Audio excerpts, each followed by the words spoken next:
Long ago, nestled between the tall palms and red clay hills, there was a kingdom called Kuringa. It was a land known for its wise traditions and peaceful people.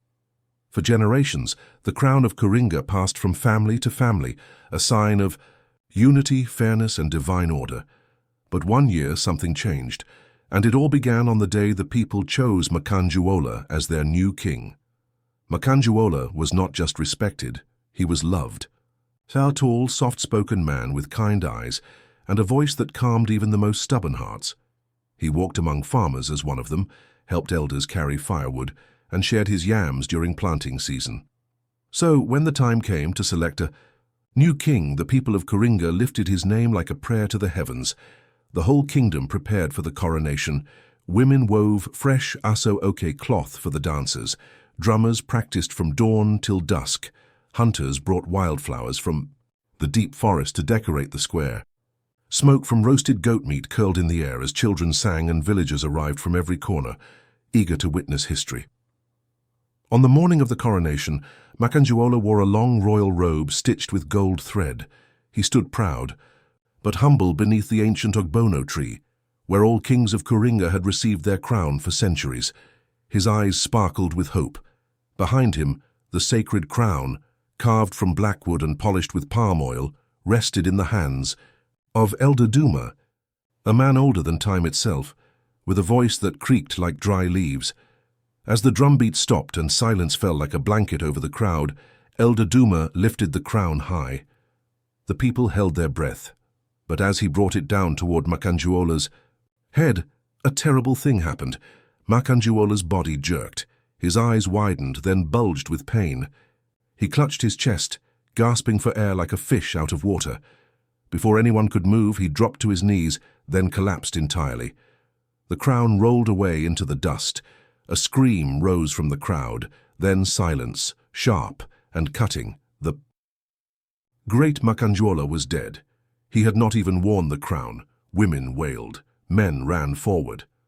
Elder Duma stood frozen, his trembling hands still held in the air. No one understood what had just happened.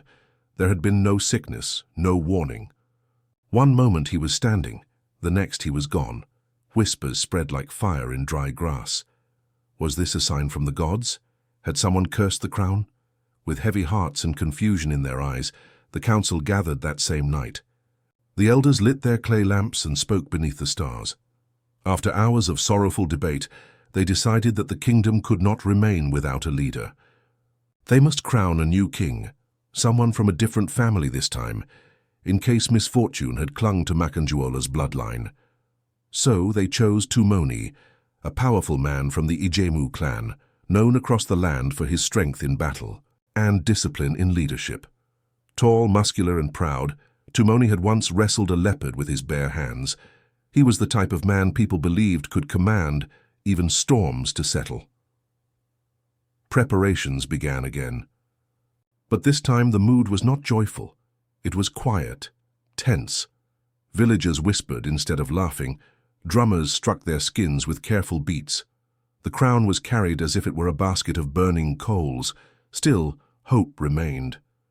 Maybe Makanjuola's death had been a strange accident. Maybe Tumoni would live. The coronation day arrived.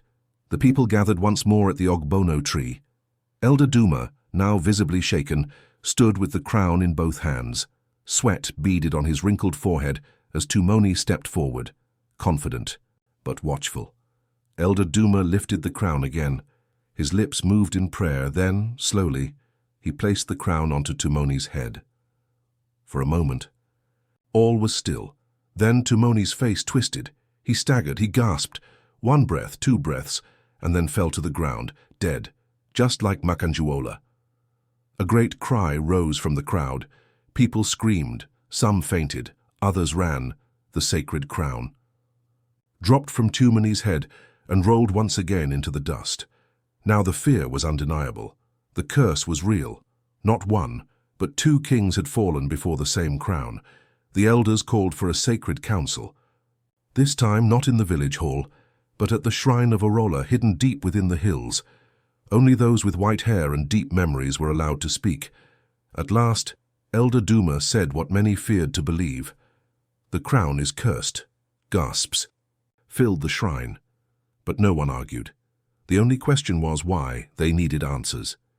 And there was only one person who might have them: Zuberi, the seer of the mountains, a strange man with skin as dark as coal and eyes that seemed to look straight through you. They found him surrounded by carved bones and smoking herbs. He listened quietly as they spoke. He did not blink. When they finished, he raised a hand. "This curse did not begin today," he said slowly, "but many moons ago, during a time of envy, betrayal, and broken hearts." And then Zuberi began to tell the tale of a man named Ndidi, a humble farmer from Kuringa, and the dark seed his own brother planted long ago. Ndidi was poor in coin, but rich in joy. He had a wife named Omolewa, whose smile could chase the clouds away, and children who sang while they worked. Their home was small but always warm. They shared boiled maize with neighbors, laughter with travelers, and slept each night in peace. His younger brother, Barasa, was different. Barasa had land, cattle, and silver, but his home was cold. His children feared him. His wife barely spoke. Though his hands held wealth, his heart held nothing but emptiness. The curse began with Barasa's jealousy, for his heart was consumed by bitterness. He could not bear the joy of his brother, Ndidi, who had found happiness in the simple things of life. Ndidi's children played in the sun, their laughter like music. His wife, Omolewa, was his greatest treasure, her smile like the moonlight on a still river. But Barasa's home was dark, filled with shadows that no amount of wealth could dispel. His riches did not bring him peace, for the darkness within his heart consumed him. Then one day, the king of Kuringa died. As tradition demanded, the crown would now pass to Ndidi and Barasa's family. One of them must rule. Barasa believed he had already won. He had the money, the clothes, the power. The crown would be his. Zuberi's voice had been calm, steady as a drumbeat, yet it carried a deep power. He had not finished speaking. Now his gaze turned to the elders, and he began again. And so, when the day came for the crown to be passed on, Barasa's anger boiled over. He believed that by force of gold and status, he would be the next ruler. But the council of elders, wise in their ways, chose Ndidi, the humble farmer. It was his heart, his love for his people, his family, that made him fit to wear the crown. Zuberi paused. The villagers around him sat like stones, listening, hanging on every word. Barasa could not accept this. His face darkened with rage, his mind clouded with wicked thoughts, and that is where the true curse began. So he hatched a plan to ensure that Ndidi would never wear the crown. He approached the kingmakers in secret, offering them riches, beyond measure in exchange for the throne. But the kingmakers refused, for they knew that the gods had already spoken. The air seemed to crackle as Zuberi's words hung heavy over the room. The villagers shifted, their eyes wide in fear and curiosity. They all knew the weight of what Zuberi was saying. The curse was not merely an accident. It was the result of a long-forgotten act of greed, betrayal, and hatred. Barasa, Zuberi went on, was too proud to accept defeat. He believed that Ndidi's humility would be his undoing. So he approached the kingmakers once more. This time he made a darker proposal, one that would force Ndidi to reject the crown with his own hands. The fire in the shrine flickered, casting long shadows that seemed to stretch across the walls.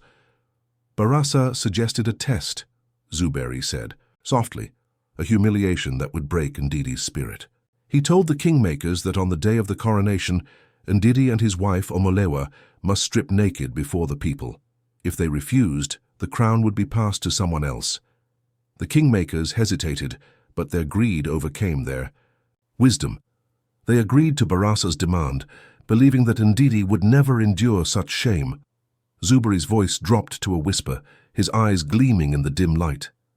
But they underestimated Ndidi. When the day arrived, as the council of elders stood before him, Ndidi knew that his pride would be his ruin. But instead of breaking, he chose to stand with his wife, Omolewa, by his side. At this point in the tale, the elders gathered around Zuberi. They were as still as the night, their minds heavy with the weight of the curse that now gripped their village. When Ndidi and Omolewa agreed to strip before the people, they did not do it out of shame. Zuberi's voice was like the wind rustling through the trees. They did it as a symbol of their unity, their commitment to Kuringa. They understood that the crown was not just a symbol of power, but of love and sacrifice. And so they stood before the people, naked but proud. And the people, seeing the courage in their hearts, did not mock them. They cheered. They saw in Ndidi a king unlike any other. A hush fell over the room. Zuberi's tale had reached its climax. Barasa, whose heart was filled with jealousy, could not bear to see his brother rise above him. Zuberi continued. So he placed a curse on the crown, vowing that no king who wore it would ever be safe. And so it was that Makanjuola died, followed by Oba Tumoni and now King Tumoni, all because of the curse placed upon the throne by Barasa's envy. The room was thick with silence. Elder Duma, who had sat silently during Zuberi's tale, finally spoke. "What must we do to lift this curse?" he asked, his voice heavy with the burden of his people's suffering. Zuberi's eyes glinted with sorrow as he answered, "The curse can only be lifted by a great sacrifice, one that must come from the bloodline of the cursed family. The first king of Kuringa to break the cycle must give his life willingly to the gods. He must die in the village square, and his spirit will carry the weight of the kingdom's sins. Only then will the curse be broken, and the throne be restored to its rightful place." The elders exchanged worried glances. A great weight had settled over their hearts. The people of Kuringa had endured so much. The kingdom had seen the deaths of 2 kings, the fear of a curse that held their future in its grip. And now they learned that the only way to break the curse was for someone to die, to give everything. The village of Kuringa had learned to live without a leader. For months, the community moved through each day with a heavy heart, unsure of their future, unsure of the future of their kingdom. The absence of a king had cast a long shadow over the people, and though they tried to go about their daily routines, the prophecy of the seer loomed over them, always present like a storm in the distance. But even in this leaderless time, there was one young man who stood out above the rest, Olamide. Olamide was known for his strength and his vibrant spirit. His laughter was like the song of birds in the early morning, bright and full of life. He was loved by many, especially the younger children who would follow him around like shadows, eager to be near the man who seemed to shine with an energy that could light up the entire village. His strength was physical, yes, but it was also in the way he spoke to the elders with respect and how he stood up for those who had no voice. One afternoon, as the sun hung low in the sky, casting long shadows over the village, Olamide went out with his friends. As usual, they gathered in the clearing near the edge of the forest, laughing and talking, enjoying the peace that still existed despite the dark cloud of uncertainty that hung over Kuringa. But that day, things took an unexpected turn. A misunderstanding, small at first, escalated quickly into a heated argument. Harsh words were exchanged, voices raised in anger. Olamide, who was normally so calm and measured, felt his blood begin to boil. One of his friends, a young man named Kofi, mocked him in front of the others. "You have no right to speak, Olamide," Kofi sneered. "Look at you, a boy with no king, no leader. You come from a village that has no ruler. You're not even worthy to speak among us." The words hit Olamide like a slap in the face. His friends laughed, joining in the mockery. The pain in his chest deepened with every word. He wanted to fight back, to shout at them, but the sting of their words cut deeper than any physical blow. He turned away, humiliated, the laughter of his friends echoing in his ears. He walked away from the gathering, each step heavy with the weight of their mockery. His heart felt as though it had been ripped from his chest, and he could feel the eyes of the village on him. The shame of their curse, the curse that had left them without a king, was now his to bear. It felt as though the entire world was turning against him. As he walked alone, his mind raced. The words of the seer came back to him, the prophecy that had haunted their people for so long.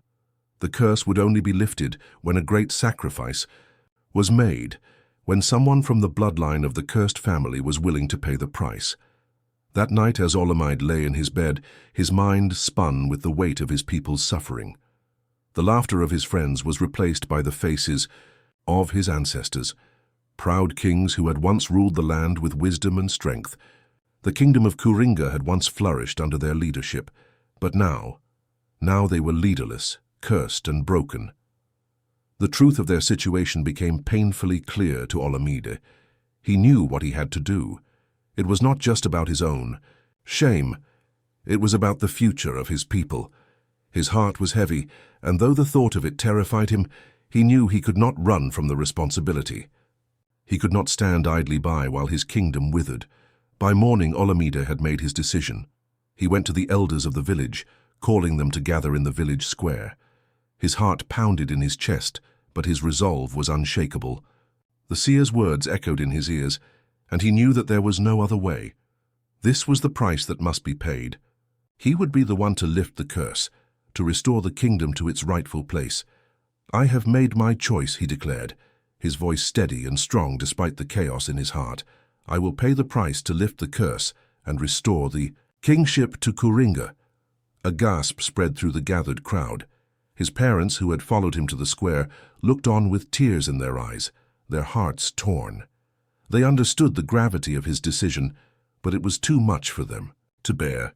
They had never imagined that their son would be the one to carry this burden. The seer, the one who had first prophesied the curse, stepped forward. His face was solemn, but there was a glint of pride in his eyes as he looked at Olamide. "Your bravery will not be forgotten, Olamide," the seer said, his voice deep with wisdom. "Your sacrifice will bring new life to Kuringa. Your family will be honored for generations to come." Olamide nodded, standing in the center of the village square, surrounded by his loved ones and the villagers who had gathered to witness his final act. There was no turning back now. With a steady hand, Olamide began the ritual that would seal his fate. He stepped forward, his face calm but resolute. Tears flowed freely from the eyes of the villagers, and a profound silence enveloped the square. As he performed the ritual, there was not a sound, only the whisper of the wind through the trees. In that moment, Olamide's spirit seemed to lift from his body, as if the very earth was honoring his sacrifice. When it was over, his body was laid to rest in the center of the square. A statue crafted from stone was erected in his likeness. It stood tall and proud, a lasting tribute to the young man who had given everything for the future of his people. The seer, witnessing the fulfillment of the prophecy, raised his hands to the heavens. "The curse is lifted," he declared. "From this day forward, Kuringa will have a king." And so it was. The kingdom of Kuringa, broken and leaderless for so long, was restored to its rightful place. The first king to rise after Olamide's sacrifice was chosen from his family. The people rejoiced, for they understood the great price that had been paid for their prosperity. The reign of the new king was marked by peace and wisdom. Under his rule, the kingdom of Kuringa flourished once more, its people united and strong. The statue of Olamide stood at the heart of the village square, a constant reminder of the young man who had given everything for the future of his people. As the years passed, the story of Olamide's sacrifice became a legend, passed down through generations. Parents told it to their children, and elders spoke of it at the fireside. The values of bravery, selflessness, and true leadership became the foundation of the kingdom's future. The people of Kuringa never forgot the price that had been paid for their freedom. Olamide's legacy lived on, not just in the statue that stood tall in the village square, but in the hearts of the people. His sacrifice had taught them the true meaning of leadership. It was not about power, wealth, or status. It was about the willingness to give everything for the good of others. And so, the kingdom of Kuringa prospered, forever grateful for the young man who had given everything for their future. True leadership is not about power or wealth. It's about selflessness and sacrifice for the greater good. Olamide's bravery teaches us that sometimes the greatest gift we can give is our own life for the prosperity of others. In the end, it's not the crown that makes a king, but the heart of the people he serves. Like, subscribe, and share for more inspirational stories. Stay tuned for more tales of courage, wisdom, and sacrifice, was saying. The curse was not merely an accident. It was the result of a long-forgotten act of greed, betrayal, and hatred. Barasa, Zuberi went on, was too proud to accept defeat. He believed that Ndidi's humility would be his undoing. So he approached the kingmakers once more. This time he made a darker proposal, one that would force Ndidi to reject the crown with his own hands. The fire in the shrine flickered, casting long shadows that seemed to stretch across the walls. Barasa suggested a test, Zuberi said softly, a humiliation that would break Ndidi's spirit. He told the kingmakers that on the day of the coronation, Ndidi and his wife Omolewa must strip naked before the people. If they refused, the crown would be passed to someone else. The kingmakers hesitated, but their greed overcame their wisdom.